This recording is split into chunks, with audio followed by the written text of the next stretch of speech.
Thanks you at home for joining us this hour. I'm a little nervous tonight too. I have to say, this is a big night. Let me just start right in. This is who is going to be our guest tonight, and this is from page 184 of the book.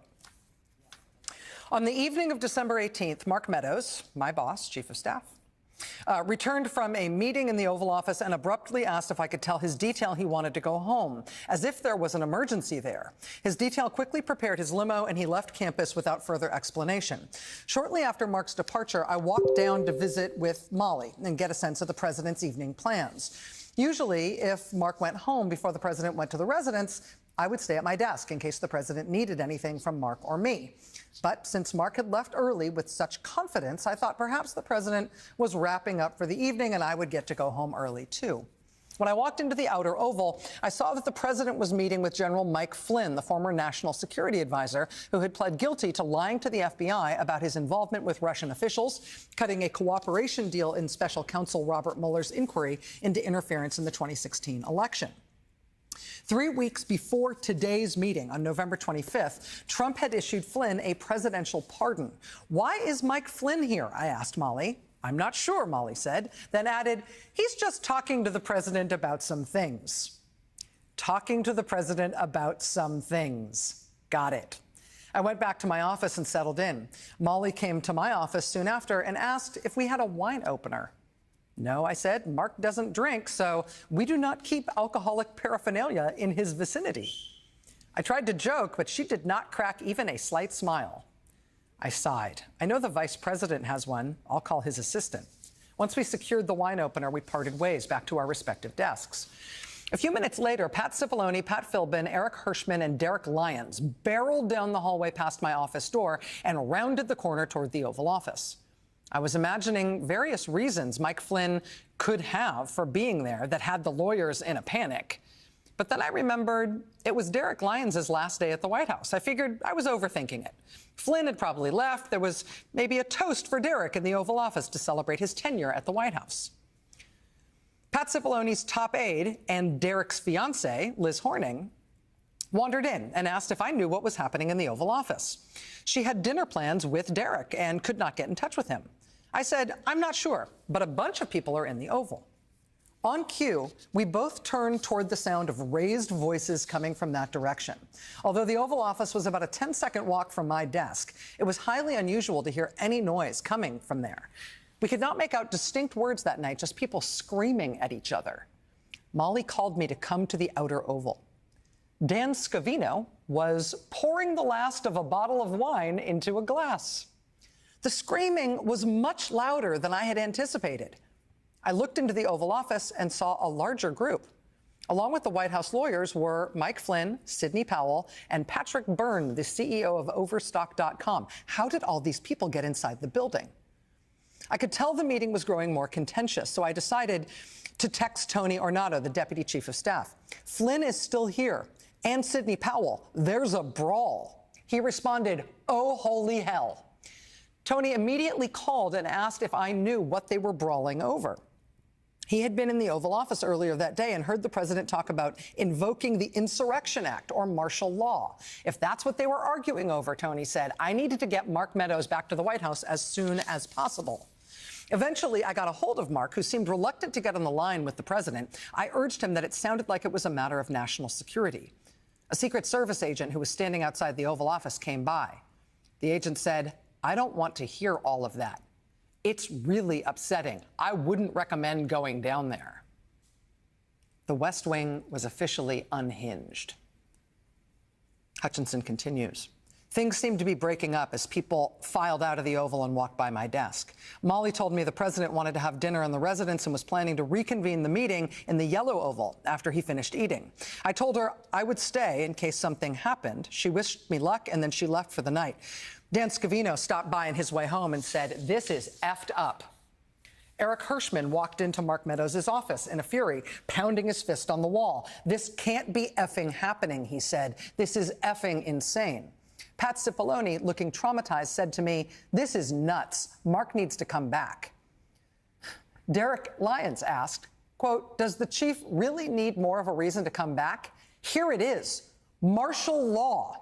I mean, for God's sake, we called Rudy to come help us do damage control. Rudy Giuliani. You know it's bad when we call Rudy for backup. The chief needs to come back. I continued to call Mark. He continued ignoring my calls. So I called one of the Secret Service agents on his detail. Go pass your phone to Mark now, I ordered. Seriously? The agent asked. What if he's in bed sleeping? What do you expect me to do? Shake him awake? I responded, yes. This is a matter of national security. You need to put me on the phone with him. After a few minutes, I had Mark on the line. Mark, the president is reconvening the meeting in the Yellow Oval. Rudy is on his way as backup for Pat Cipollone. Rudy for Pat Cipollone. We are talking about the Insurrection Act, seizing voting machines. I felt my voice begin to sound desperate. Please, Mark, you need to come back here. He said, all right, I'm on my way. Hutchinson continues. I walked with Mark to the residence, and he had asked me to come back at midnight to break up the meeting if it had not already ended by then. I heard the president scream, I don't care how you do it, just get it effing done. Mark and I exchanged a pained look, and he disappeared into the Yellow Oval. My hands were sweating as I walked back to my desk. I had never heard the president sound so desperate before. I went to the residence around 11:55 p.m., but the meeting had begun to end. I used my key to the Rose Garden colonnade to unlock the door to let everyone out. Mark escorted Rudy off the premises to make sure America's mayor didn't wander back to the residence. 1 hour after the meeting broke up, my watch buzzed with a Trump tweet alert. Quote, Peter Navarro releases 36-page report alleging election fraud. More than sufficient to swing victory to Trump. A great report by Peter. Statistically impossible to have lost the 2020 election. Big protest in D.C. on January 6th. Be there. Will be wild. Wild. Cassidy Hutchinson was the witness who told us all the worst things that we learned about the plot to overthrow the government after former President Trump lost re-election. From Cassidy Hutchinson, we learned that the president was told by his deputy White House chief of staff about the number of weapons and the types of weapons people had brought to the rally site in Washington, D.C. on January 6, 2021. From Cassidy Hutchinson, we learned that the president, having been informed about all those weapons, then ordered that the metal detectors be taken down so the armed crowd could be allowed in with their weapons. He then, as planned, apparently, told that crowd to march on Congress. From Cassidy Hutchinson, we learned that he not only told the crowd at the rally out loud that he would go to Congress with them, he also tried to do it. So once the president had gotten into the vehicle with Bobby, he thought that they were going up to the Capitol, and when Bobby had relayed to him, we're not, we don't have the assets to do it, it's not secure, we're going back to the West Wing. The president had very strong, a very angry response to that. Tony described him as being irate. The president said something to the effect of, I'm the effing president, take me up to the Capitol now. To which Bobby responded, sir, we have to go back to the West Wing. The president reached up towards the front of the vehicle to grab at the steering wheel. Mr. Engel grabbed his arm, said, sir, you need to take your hand off the steering wheel. We're going back to the West Wing. We're not going to the Capitol. Mr. Trump then used his free hand to lunge towards Bobby Engel. And when Mr. Renato had recounted this story to me, he had motioned towards his clavicles. We learned from Cassidy Hutchinson in that remarkable day of live public testimony that the former president not only tried physically to steer the presidential limousine to Congress, and in her telling, physically lunged at the Secret Service agent, telling him that the limo would not be going there. We learned from her as well that the president acknowledged repeatedly that he had in fact lost the election, but he just didn't want to have to admit it. We learned from her that when Trump was told that the rioters had in fact breached the Capitol building and were surging in toward the members of Congress who were trapped inside, he refused repeated requests to ask the rioters to stand down. We learned from Cassidy Hutchinson that when Trump heard that the rioters were calling for the lynching of his vice president, who was on the premises, Mike Pence, we learned from her that he said Pence deserved that fate, that the rioters weren't doing anything wrong. When she gave that testimony, she was 25 years old and very much alone in the world and very much without resources. And I mean that literally, to the extent that she was flat broke. She had a couple $100s in her checking account. She had not paid her rent for months. Her Wi-Fi had been cut off at her apartment. This was a very young woman who had had, yes, a very high-end job at the White House. She was effectively the chief of staff, the top staffer to the White House chief of staff. But she was a young woman who had only ever had government employment. When the Trump administration ended the calamitous way it did, she was alone and very much without resources. This is a working-class kid, first in her family to go to college. All the connections, all the pull she had in life, she had developed herself on her own, as much as a person can do by the age of, what, 24?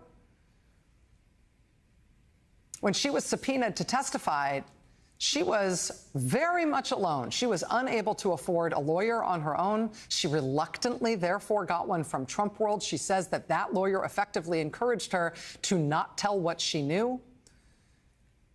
That arrangement lasted for a few of her first depositions until she could no longer live with herself. She finally connected with new counsel who would represent her for free and without what she felt was potentially conflicted loyalty. And then she told all.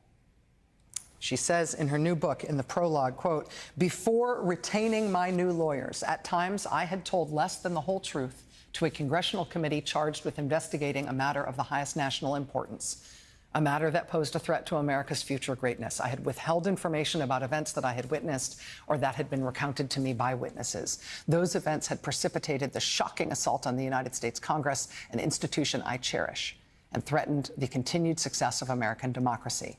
My conscience was bothering me. And I came to the decision, in parliamentary language, to clarify and extend my testimony." Well, that is how she ended up telling the whole truth. She is further clarifying and extending her testimony in this new book that is out tomorrow, which is called Enough. It contains a lot of new information. I started off taking notes when I started reading the book, thinking that I would want to keep the main new points of information on a sheet or two of paper so I could stay focused on what I wanted to talk to her about. I ended up taking 20 tiny scribbled handwritten pages of notes, all about what was new here to me. The new information in this book includes information about bizarre, apparent mishandling of classified information, including some at least previously classified information, potentially still classified information, being carried around in a Whole Foods bag and dropped off with some reporters.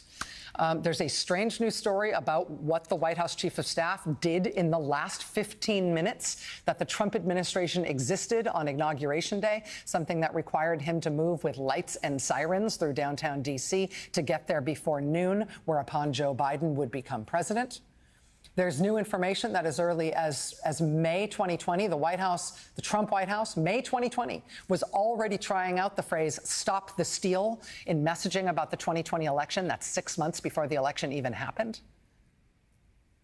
There's new confirmation from Cassidy Hutchinson that Trump was mortally ill from COVID, that he was so ill his life was in danger when he was hospitalized with the virus. There's confirmation from Cassidy Hutchinson that it was the former president himself who ordered the firing of the U.S. Attorney for the Southern District of New York, Jeff Berman. Mr. Berman telling us tonight that before hearing that that's what's in Cassidy Hutchinson's book, hearing that from us tonight when we called him for comment, he had been aware that his firing had been ordered by the president himself. There are six different allegations about various White House men and Capitol Hill Republican men groping or creeping on Cassidy Hutchinson in this book, although I should mention that 2 of the 6 are both Matt Gaetz. So it's 6 alleged incidents, but only 5 different men. We'll have more on that later. There's a lot to talk about here. There's a lot. And I'm cognizant that we're going to do a big interview on this today. There's a lot to talk about in general, right? In the news right now, it looks like the writer's strike is finally over in Hollywood. President Biden's going to walk a picket line with the United Auto Workers tomorrow, something no president has ever done before. Senator Bob Menendez now has 3 of his fellow Senate Democrats calling for his resignation after his indictment on corruption charges last week. And now former House Speaker Nancy Pelosi is calling for his resignation as well. In the Senate, Democrat John Fetterman was the first to call for Menendez's resignation. Then Sherrod Brown. Now Senator Peter Welch is also calling on him to resign. Senator Menendez says he won't resign. But this is now a boulder that is running downhill at him. It is hard to see how Senator Menendez stays.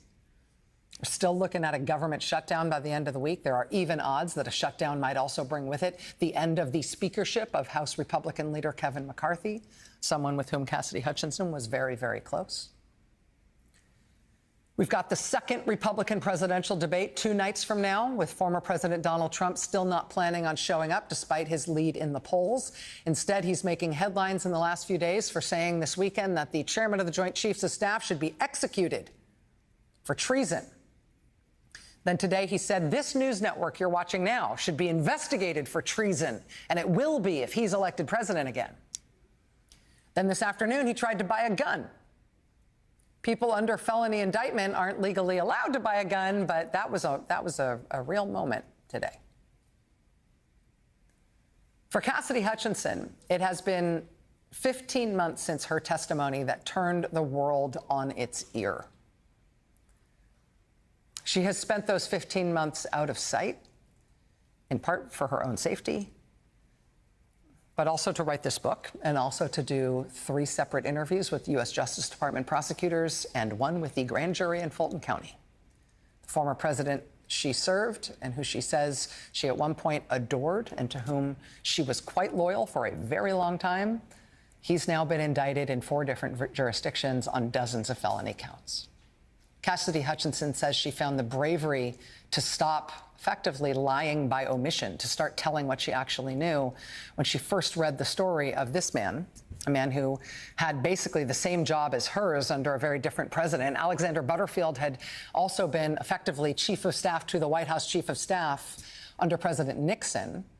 Sort of a low-profile, low-name recognition position, but one with access to very high-level, very sensitive goings-on. Like Cassidy Hutchinson, Mr. Butterfield was a loyal Republican, loyal to the president, didn't ever want to be anything other than good at his job and a help to the administration he served. But like Cassidy Hutchinson, Alexander Butterfield also felt he needed to be honest about what he had seen and what he knew.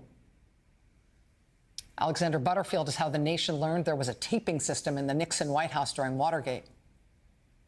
Cassidy Hutchinson, seen here meeting with Mr. Butterfield after her testimony. She is how the nation learned all the worst things we now know about, as she puts it on page 321, quote, an unhinged chief executive willing to overturn the will of the people and plunge the country into chaos and violence on the advice of crazy people. For what? To avoid the embarrassment of conceding an election he knew he had lost? She said, quote, that is who he is. In her testimony, we also know that is who she is. She's a paragon of bravery. She has a new book out called Enough. It comes out tomorrow. She's here to ask. I hear the news break. The first rioters have breached the Capitol. They're inside. I'm registering the development as Pat Cipollone and Pat Philbin barrel past me and barge into Mark Meadows' office. The rioters are in the Capitol, Mark. We need to go down and see the president now, Cipollone insists. Mark is a statue on his couch. He doesn't want to do anything, Pat. Pat calmly gives Mark direction. Mark, something needs to be done. People are going to die, and the blood is going to be on your hands. This is getting out of hand. I'm going down there. My eyes are locked on Mark. Get up. Go with Pat.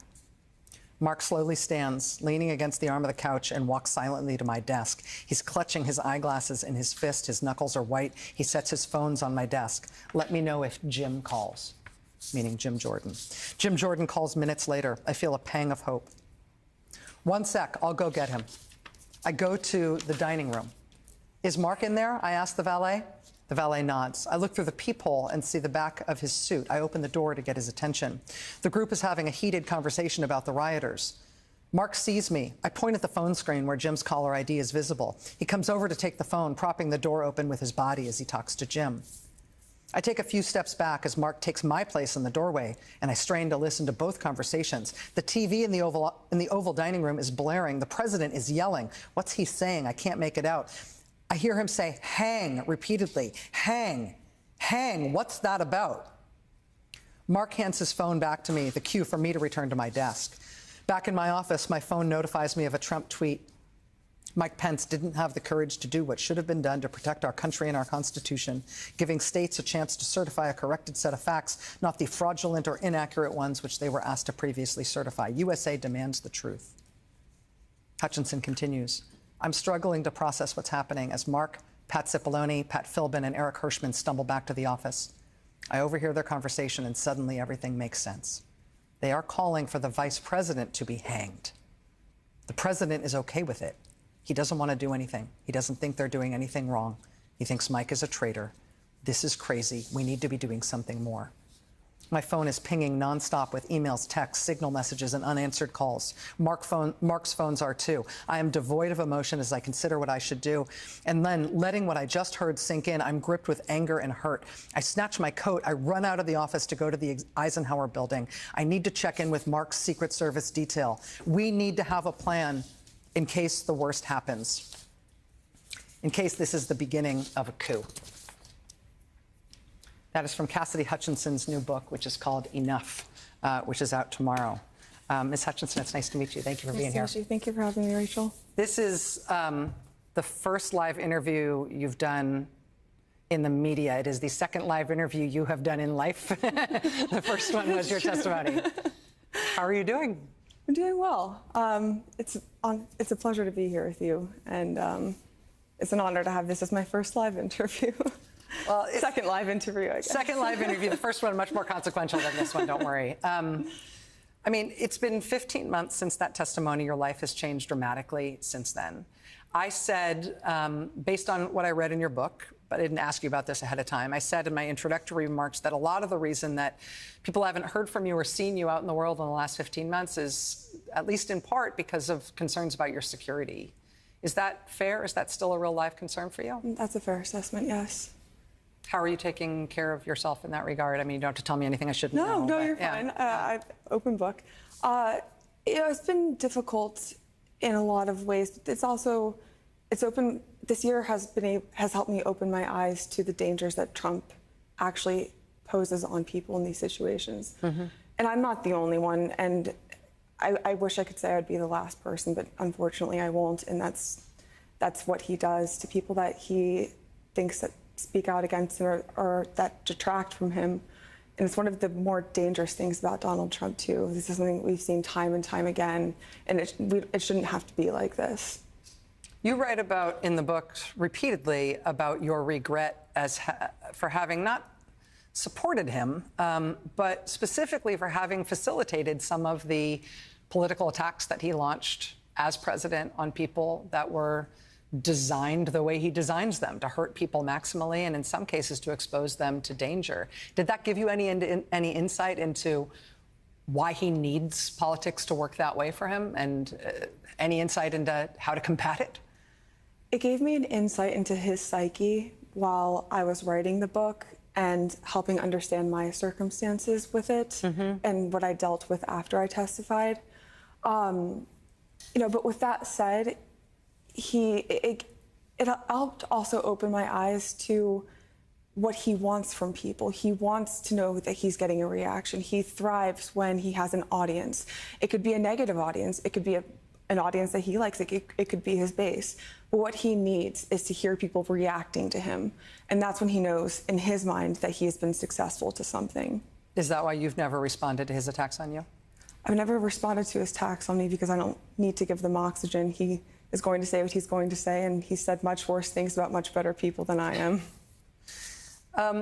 The kind of pressure that you describe experiencing to protect Mr. Trump, I mean, some of it was self-directed, right? You say at one point in the book, and it struck me, you said that you adored him. at one point, that you were and are very much still a Republican, that you believed in what he was trying to do for the country. You wanted to be a good staffer. You wanted to serve the White House. You wanted to do right by your colleagues.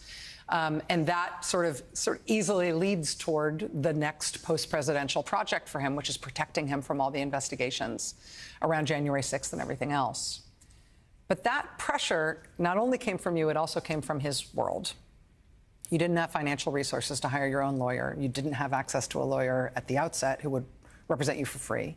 You ended up with a Trump world lawyer who you describe as having not told you to lie, but encouraged you to not tell everything that you knew. That pressure is it's not just a Cassidy Hutchinson biographical detail, it is a live issue for a lot of people right now. It's a lot of people in multiple jurisdictions deciding if how they're going to respond to a subpoena, what they may testify to in court, what they're going to do about their legal representation. This is a live issue for a lot of people right now. And some of them may be watching right now. What would you say to them about how to balance the equities in that kind of a calculation? In my opinion, I don't know if there really is a way to balance the equities. If you have a self-interest of being completely forthcoming and truthful in what you're witnessing that could potentially hurt or damage Mr. Trump, and not even speaking to the issues of legal counsel, just as a person knowing what I experienced. And like you said, some of it was self-inflicted for me. I knew what I wanted to do. I knew how I felt about these circumstances surrounding January 6th. But I also was scared, to be frank. I was scared at times to make that break. I had seen what happened to some of my former colleagues who had made that break and how they became the subjects of the vitriol and the vile rhetoric that comes out of Mr. Trump and his associates when you break with him. If I were to say anything to the people, though, that may be finding themselves in a similar situation to the situation that I found myself in, or just that they want to make that break, it's possible. We can't. And what I think is, in my opinion, again, what I think is damaging in ways is isolating the people that come out and then questioning why they did. It is hard to come out. It was hard to find my way out because of what we said. I had financial limitations and I did have other counsel, but it was also hard coming out on the outside because I didn't know if I'd be welcomed by people. So I think that, if we can create and foster an environment where people feel that they're welcomed and that there is a life on the other side, which is one of the more eye-opening parts of this experience for me too, is that there are good people in this world that want to help and that are there and that have similar interests that we do, that we all want the republic to survive. We all should want this republic to survive. But in the way that Mr. Trump's trajectory currently is going, I'm not confident that he will have it survive. And, I would just encourage them to think about that. When you say that, we speak at a moment when Mr. Trump is dozens of points ahead of his nearest opponent in the Republican presidential primary. The tone in the political press about what's happening in the Republican presidential primary is that even people who support his competitors are effectively conceding that he's going to be the nominee. Republicans seem poised to choose him again, even after what happened the last time, and specifically what you were able to tell the country about what it was like inside the White House. I was struck in the book, not just about what you said about January 6th, but some of the other ways that you described what was bad about him as a president.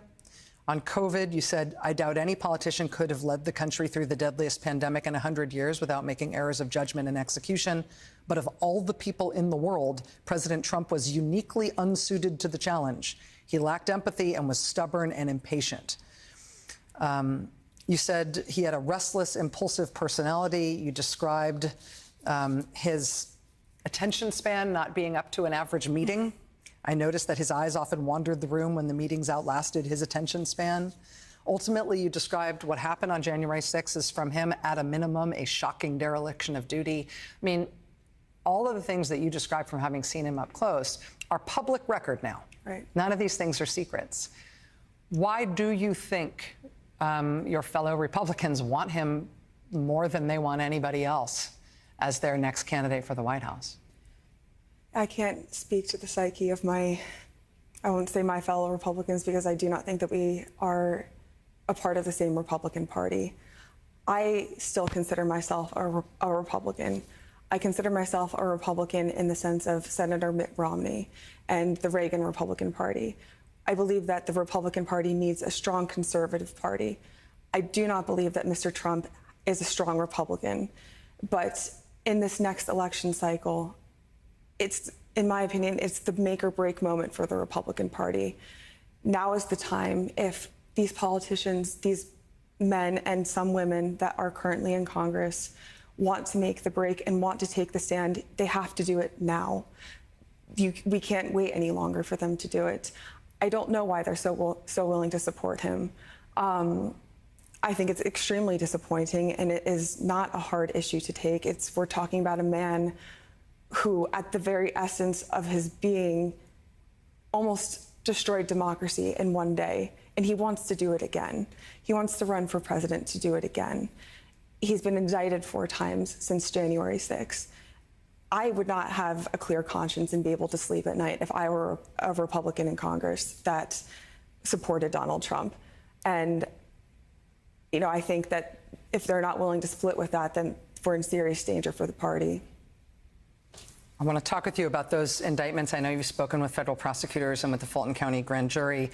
I want to ask you about some of the news that you've broken in the book. We're going to take a quick break, and we'll be right back. Cassidy Hutchinson is our guest. We'll be right back.